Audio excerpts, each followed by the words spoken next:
Hey there fans, welcome back to Prime Animations, welcome back to another toy review. Today we've got looks like the retro card of the Uncanny X-Men Professor Xavier. Now, what's pretty cool about this version of Professor X was, this is from the old 90s cartoon where he gets caught in the Savage Land, he gets stuck there with Magneto. And apparently there's a device that was created by Mr. Sinister that would block Magneto's powers, or both of their powers. But as a unexpected result is that Professor Xavier was able to recover the use of his legs. So this is essentially what we're taking a look at. As you can see here, we've got him decked out in his uniform, and he's got the Cerebro helmet, and he's got a couple of different hands that he comes with. Nice little image over here. You've got the X-Men logo, right? Your traditional comic logo up at the top. And yeah, so actually, as a matter of fact, you can see it right here. It says Professor X Savage Land. So it's exactly what I was describing. So let's take a look at the back. And again, nothing big here. You've got a little bit of a, I don't know, story or details or whatever. If you want to pause it and read it, I'm not going to read it, but you can see here he's got the image of the figure itself, and again, nothing big. You know, it doesn't come with a whole lot, but I do like the fact that I have another Professor Xavier, and you know, he's standing up in this uniform. It's cool because it reminds me of the cartoon from the 90s. But let's go ahead and open him up and see what he looks like. All right, so here he is out of the package. Again, nothing really extravagant, nothing really, I mean, it's just a basic figure. If you think about it, it's just a bald guy, right? He's got his X-Men uniform, right? It's not even an X-Men uniform. It's some type of like a jumpsuit or something like that, like a military type jumpsuit. That's what it reminds me of. He's got the boots, he's got the gloves, he's got the belt with the X-Men logo on it. As far as articulation goes, I mean, it's your standard set of articulation, right? You've got the leg that can go up yay high, knee bend, right?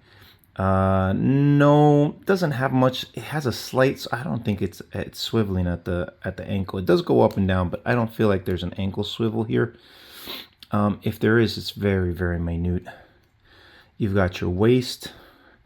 You've got your upper body bend, which is good, helps with posability. You've got your shoulder rotation, you've got your elbow bend, you've got your wrist, no forearm bend, but there is a wrist, right, articulation.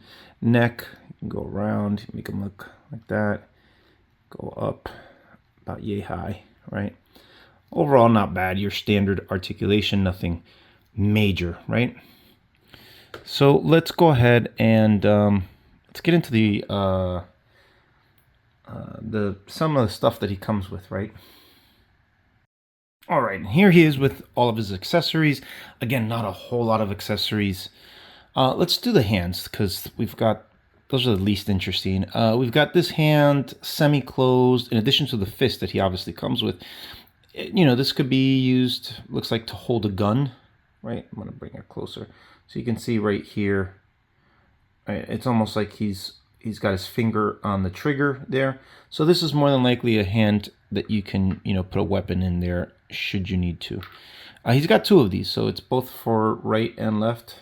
You know, you could even put a sword in here if you need to, right? But the idea is with that finger, the index finger being like that, it gives the impression that it's a trigger.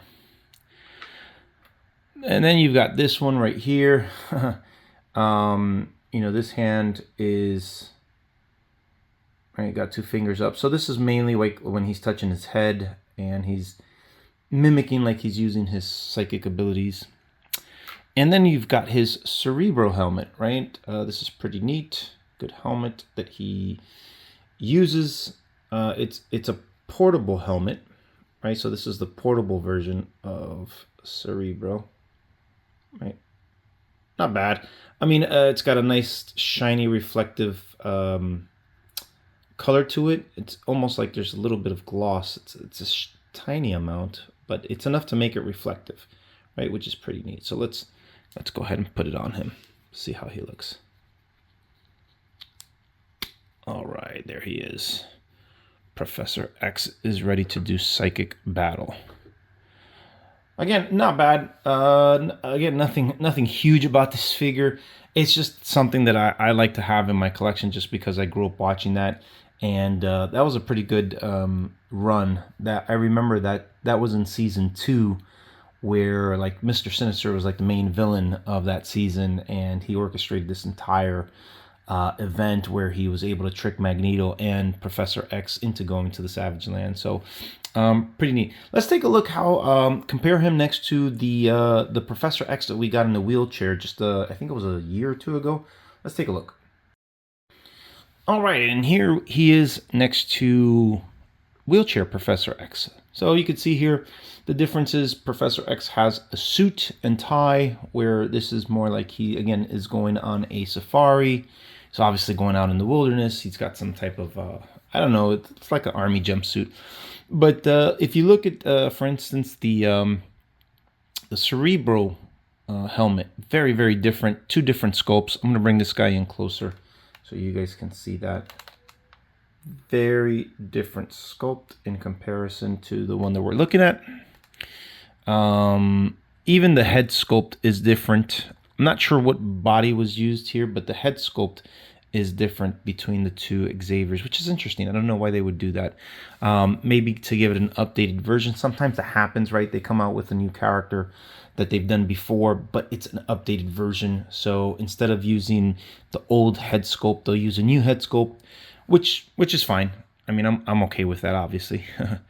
You know, the difference is like, so even if they used the same head sculpt, it's still the same price. So it's not like it's saving us any money. But yeah, man, pretty cool action figure. Again, nothing really big about it that stands out to me. It's just something that I feel like I have to have in my collection, given you know, the fact that I grew up watching the 90s X-Men. So it's pretty cool. But I mean, if you guys you know, are not big into your collection, then you might want to skip on this, because again, not a whole lot of accessories. But if you are a huge Professor X fan, or if you just, you know, maybe you like to take photographs, you can play out the Savage Land in your, you know, photography, is definitely one that I would add to my collection. So overall, I give it like honestly like an 8.5 on the action figure, but it's something that for me, I just got to have in my collection. So guys, that's it for my review. Thanks so much for joining. I will see you guys on the next one. Take care. Peace out. Till all are one. Bye-bye.